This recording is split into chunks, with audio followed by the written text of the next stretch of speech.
75% of Filipinos are not financially prepared pag nag-retire sila. This from BSP and PSA Retirement Study.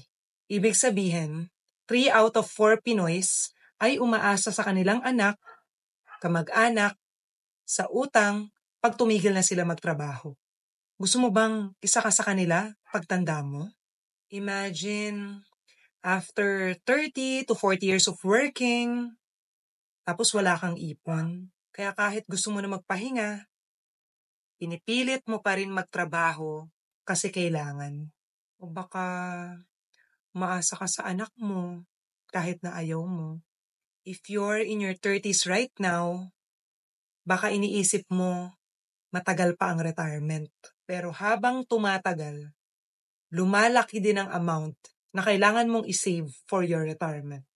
Pero pag 30s ka pa lang at nagsimula ka ng mag-save, or 20s pa nga, konti lang ang kailangan mong itabi buwan-buwan, every quarter, semi-annual, or annual for your retirement.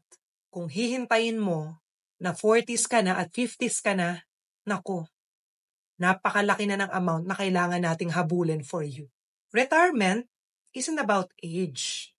It's about preparation. Kapag nagsimula ka ngayon, you're not just saving money. You're buying your freedom. Freedom to choose kung paano ka tatanda. Freedom na hindi maging burden sa mga anak mo. Freedom na mag-enjoy sa buhay mo. And that freedom, it starts with that one decision today. Be part of the 25% na pag nag-retire ay handa. Yung may ipon, yung may peace of mind, yung may choice. If you want to start saving for your retirement, please message me and let's make sure kasama ka sa 25% na secure ang future.